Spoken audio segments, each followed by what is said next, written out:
Good morning. Good morning, good morning, good morning. How's everyone doing?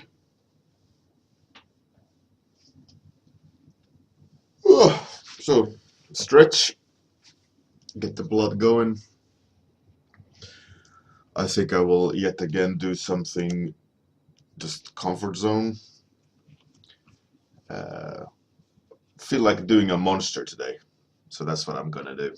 Not line art. I think I'm just gonna, paint a monster. Um, monster. I feel like just kind of doing what I love to do rather than challenge myself today. So let's see what comes out. Let's remove these and I don't know. Hey, Sofa Straggler, good morning. Novi Art, thanks for the host. Captain Jetlag, good morning. And Kuru, let's mute that phone.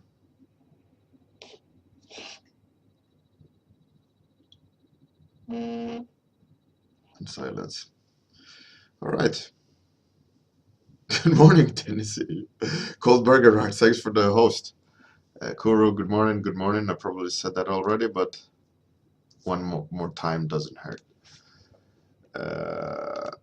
All right. Hey, Jean Jul Jumal, thanks for the host. Okay.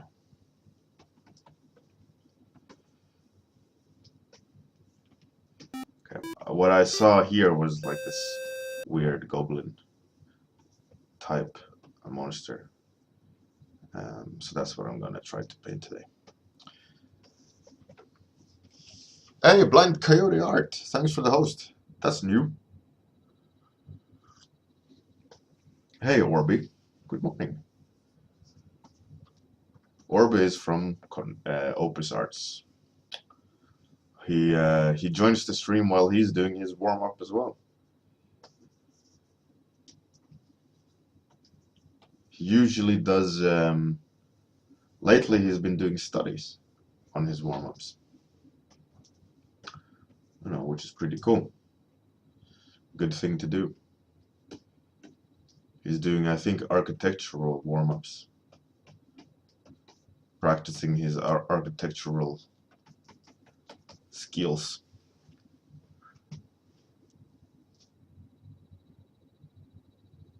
Hey, Master777 Oz, thanks for the host. Hey, good morning, Lurib. Oh, Blind Coyote Art. Cool.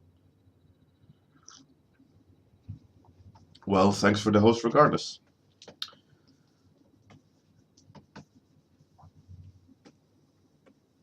I want to play with a technique, an old technique.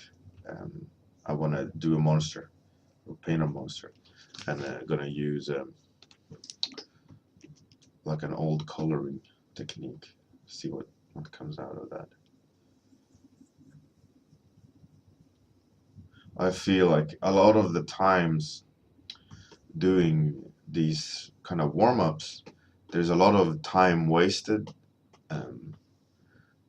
That's a thing I always talked about at the beginning of the season 1,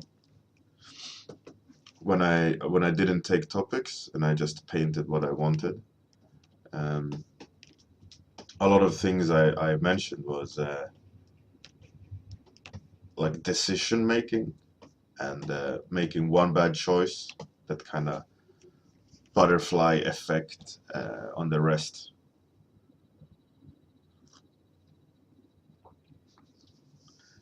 Good morning, Georgie.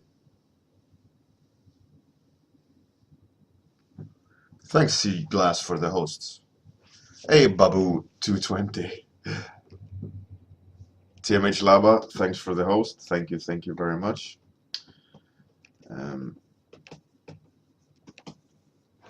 Hey, Oliver, or Olive Error.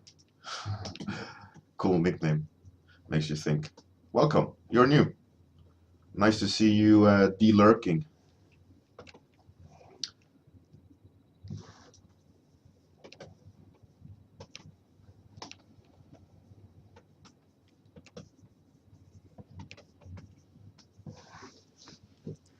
Still haven't really figured out the head here.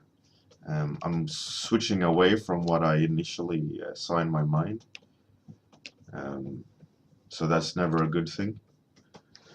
It's going to be something completely different. Maybe I'll make it into, oh, let's make a new layer so I can regret my decision. And let's make it like more of like a bat maybe, or like some sort of thing. I felt like it was lacking some silhouette, just some blob.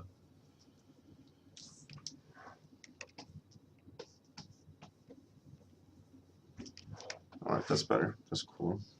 Right. Something off with the wing. I gotta flip it. Hey, Rogue 30 Polycount. Thanks for the host. Much appreciated. Thank you very much.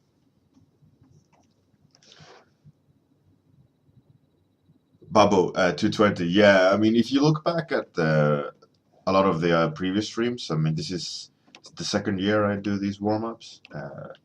Probably, if I count, probably up to my maybe 300 warm-ups, probably, or 250 maybe. And I've been experimenting with a lot of different techniques. Some of them being line art, some of them being painting, some of them being yeah. There's all sorts of things. So I think that the biggest thing why I do these warm-ups is just to kind of challenge myself and seeing what comes out. And by switching approach, it tends to keep me on my toes a bit, but also not comfort zone. So now these last 5, I think 6, this is just comfort zone. You know, like what comes most naturally, and some of that is line art, and some of that is these kind of just paint with colors.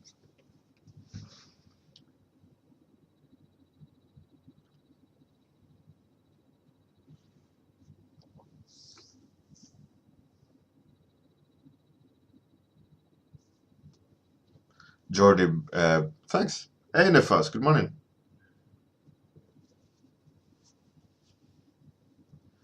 How to practice becoming better at decision making? Yeah, that's a tricky one. I'd say that's a tricky one. I haven't. I mean, I haven't really any specific answer to that. Like, do this exercise and you will get better. But I think it all comes down to practicing being more decisive in your brush marks, meaning don't make a brush mark unless you feel that it's somewhat accurate, right? The direction, the shape. I mean, you can still, I mean, don't get me wrong, you can still make very messy brush marks like I do now, and then after go in and change it and refine it, but that defeats the purpose of being more precise or more accurate. And, I think the biggest problem when you're undecisive is that you're not really see which steps that you're gonna have to take. Like, or I kind of know the shape of this mouth now, right? So that now I have to think of which brush marks do I need to put down so that I can develop the mouth correctly. And that's the hard part, I'd say. Like, well, if we think back on all the other warm-ups where I'm having issues, is that those are the ones where I don't really know what I'm doing, don't have a clear vision, meaning the steps to take are undefined, so that I don't know what moves I need to make, which marks I need to lay down in order to build the image correctly. Because I think that is the biggest, that kind of holds you back being effective, right? Is that knowing with the shapes where what's gonna be put down. But obviously, like, you don't always need to know, but you can also go with the flow. But then you need to be decisive and not really change the lines you put down, and just go with them and hope that the shapes or lines, that the marks that you put down, are accurate enough. I mean, there are some techniques you can practice. One of them being, for example, that, like, limited brush mark exercise I talked about last year, I think, where you do a study, but you're limiting the brush marks you're allowed to do to, let's say, maybe 50 marks only.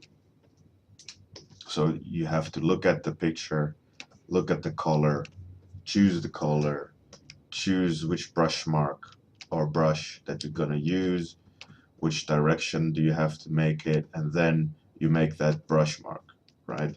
And then you have 49 left. And then you go back and look, what's the next step? Like, what's the foundation? What's the color underneath that I need to make in order to put number 48 on top?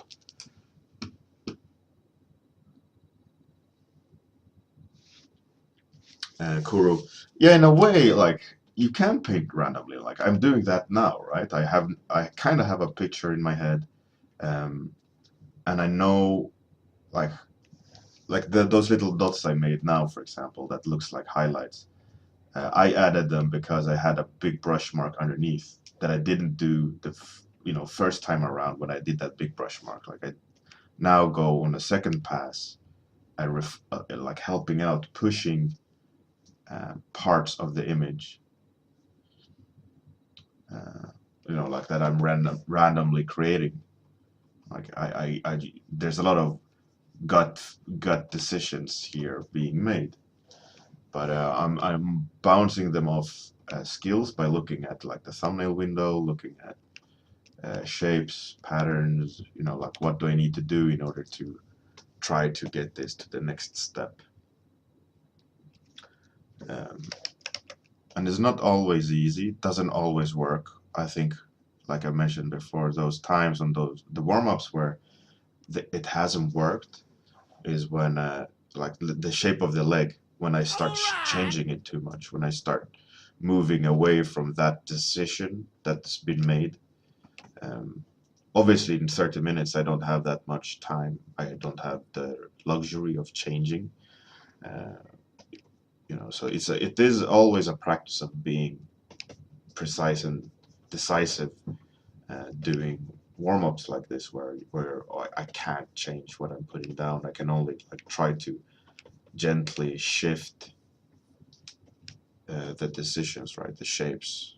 If I start repainting massive parts of this painting now, I'm wasting time, and I'm not going to be able to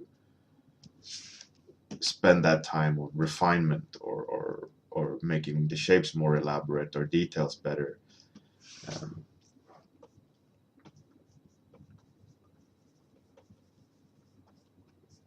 but obviously, it's not. I mean, this decisions and things I'm talking about now doesn't apply when you have a limited time, or a week to finish a painting. Then it's um, completely different thing, where you don't need to rush it. But I think you're still gonna need to do that, because it is about making a picture read as a whole.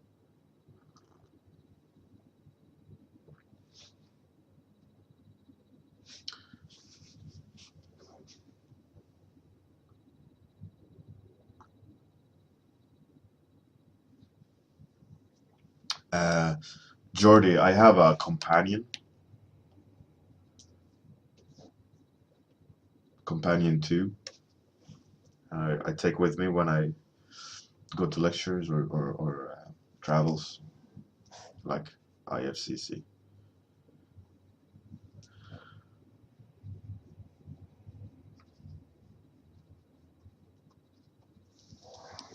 But like, just to clarify what I was rambling about earlier, this all applies to speed painting more. You know, making these kind of random decisions and um, is completely different if you have more time, obviously, or naturally.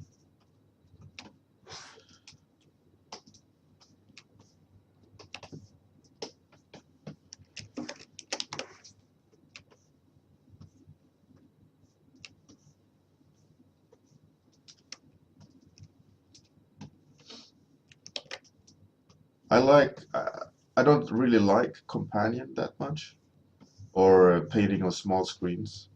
I think using a Cintiq 27-inch has ruined me for every other device like that. It's I'm just used to painting this large all the time, and I think I have a hard time dealing with resolution on these high resolution smaller screens.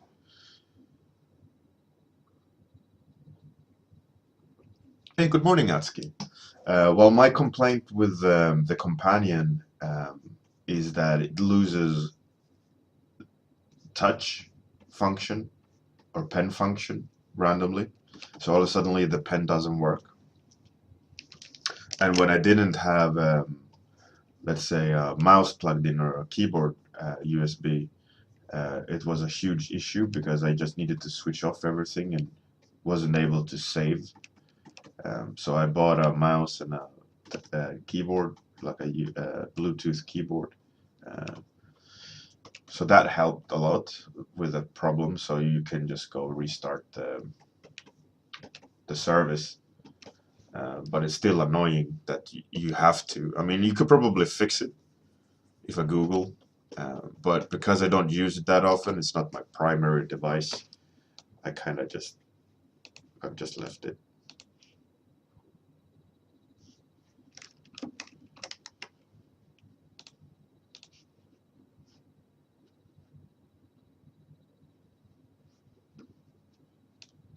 Now, why did some screen pop up? Was there internet issues? How's it going, Atsuki? Welcome back. Glad to see you here again. Something funky with the back wing here. That is it where it attaches? Probably. Just shift it around. Like, these are the things like you would do completely differently if you would have had more time. But now that I don't.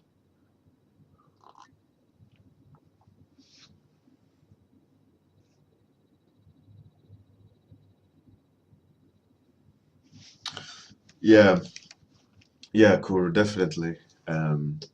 I think a big problem I can see people having is like exactly what you're saying. Like, you go back and change it all the time. Um, One thing that might help with that is also using ink or ballpoint pen and do a lot of sketching with that, or don't use an eraser when you're doing traditional sketching, so that you're not teaching yourself that it's okay to do bad lines or bad decisions because you can always erase them and redo them. Like when I sketch with pencil or ballpoint, like especially with pencil, obviously, with the point I'm trying to make is that I never ever use an eraser. I don't even have an eraser. I just draw and let the decisions I'm making be there and build the image from that. And if I do start shading an area or make a new line or a major thing that will change the direction of the piece, I think about it before and like try to think, okay, will this be a good move? Where should I make the line? Rather than just blah, blah, blah, blah. Okay, I can erase it. It was not what I wanted. I think that could also help you. It has helped me because I filled the whole sketchbook just ballpoint pen drawings without being able to, go back on them.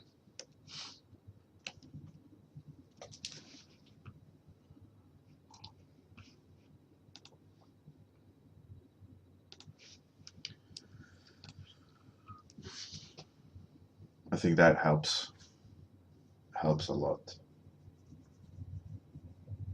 Just using media that makes you have to think before you make a move. I think one thing that ruins with digital is the undo ability or layers ability, like that you can erase in. I mean, obviously with traditional media you can like rub or wash off paint and so on, but it's a little bit different, right? It's not the same as a completely 100% undo.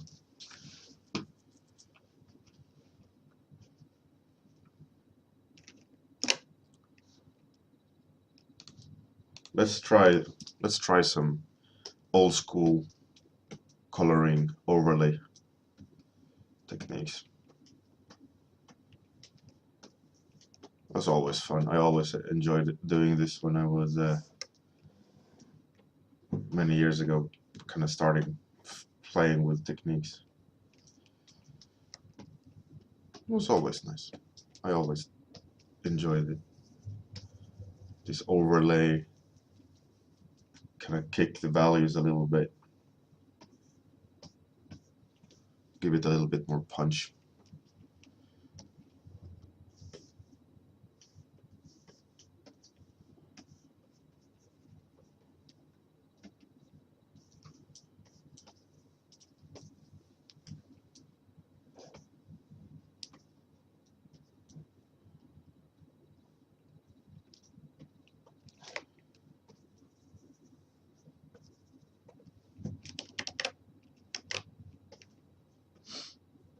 I think there's lots of ways of practicing kind of control. It's never an easy thing though. You always have to like be patient. Kuru. That's cool. That's cool.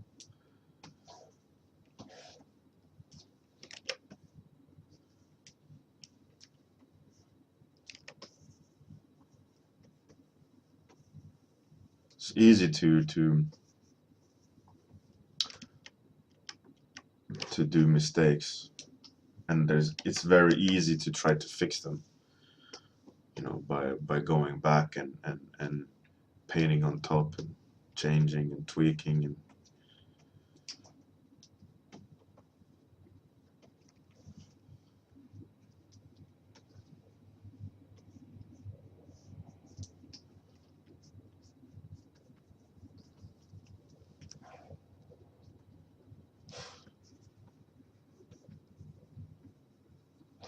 what I used to love doing as well many years ago was copy a section of the painting and use it as texture on overlay. I remember that being very always interesting, giving interesting results like that, and then you kind of do that somehow.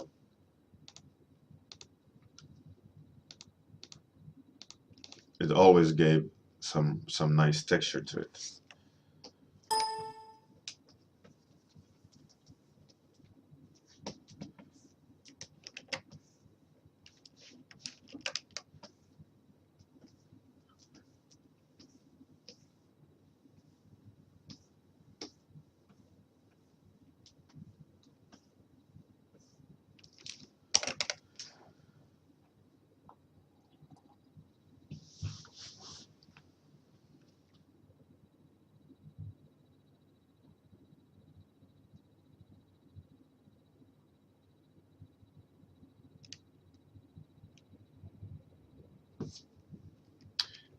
Kuru, yeah, and Orbi, definitely. I think if you get a chance to get a hold of Levi Peterfi's, if he has any speed painting tutorials, I think he uses the like random stroke thing a lot. But what he does is that he kind of searches the image a lot by just putting down loads and loads of marks, and then when he sees something, you know, when I talk about like, yeah, now I know what this is going to be, and it's the same with him, right? So he just puts down loads of marks until he sees a direction, then he gets a plan, and then he, starts constructing. I'm assuming this because I can't speak for him. It seems like he knows the steps he needs to take, and he starts making like selections or copies a section of his random marks, and starts moving them around, rotating them, skewing, whatever it takes, to get that first foundation from all the randomness. And then when he gets that foundation, he starts refining and painting and being a lot more conscious about it. And I think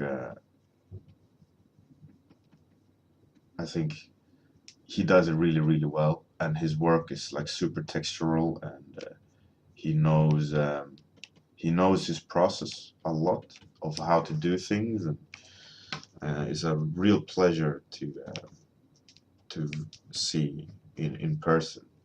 Um, I used to, or I invited him over one day when we were living in UK.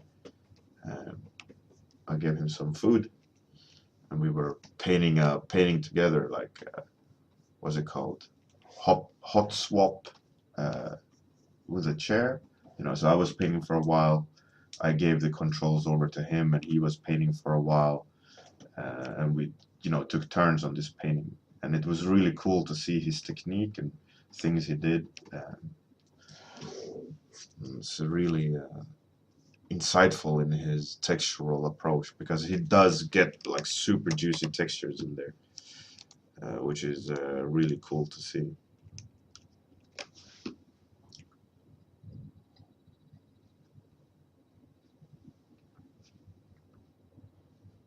Hey, Eric Mui. Good morning. Thanks, Mark Biscuit. What a nickname. Yeah, this is pure just comfort zone stuff. Monster, right? But glad you dig it. It's fun. At some point, I'll go back to taking requests for topics, but for the time being, I think I'll just be doing some random stuff, and I find joy in it. I started feeling like the warm up started becoming a chore. Um, and that's the last thing I want. I want to have fun doing these warm ups. So for some time now, I'm gonna just. Um, that was way too dark. Uh, just gonna do comfort zone until I feel like, all right, now I'm bored of the comfort zone stuff. Um,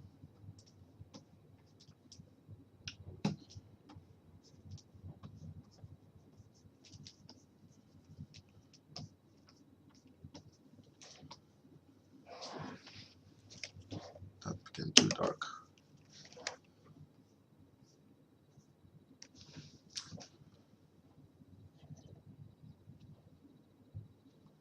Kuro, yeah, definitely.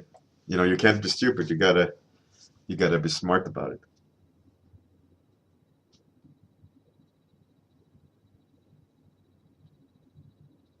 Babo 220, yeah, definitely.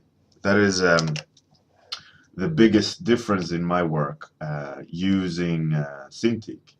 For the longest time, I was this super quick painter, like making them look crazy, building up the images crazy fast, and all these things. And I don't know, it wasn't as effective. It was a lot of unnecessary marks, and a lot of chaos, and a lot of things. I mean, it did teach me things. It did take my art to a specific direction.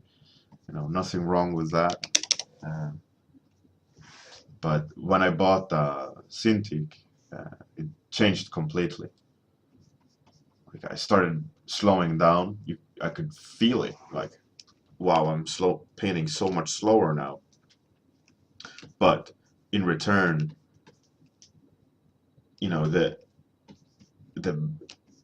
finishing rate of a painting still is the same time, more or less. Is that just now I can relax a lot more. I can, enjoy it more, and I don't need to be in like panic mode, constantly trying to like nail things and where's the shapes, where's this, where's that. I can just kind of kick back, enjoy the process a lot more, just because my approach or my thinking changed.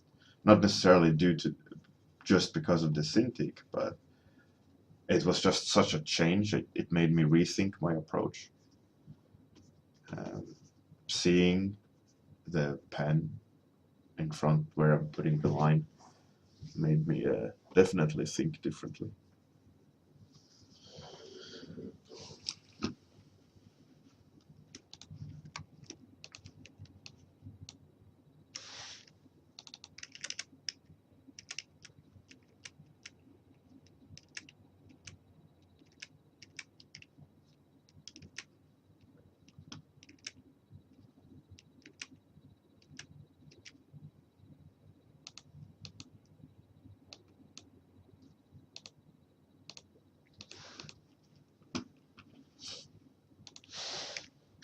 So that's something I took away quite quickly, the idea of like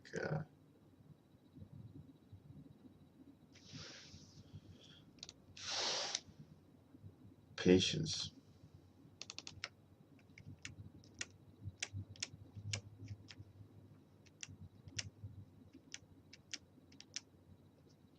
It's pretty nice.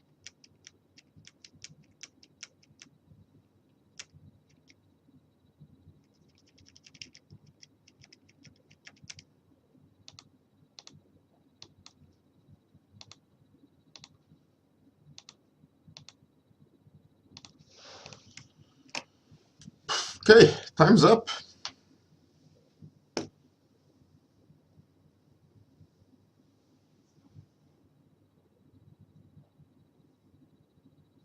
Cousin jet lag. Yeah, exactly. I think that is a huge helper. Guru, yeah, definitely.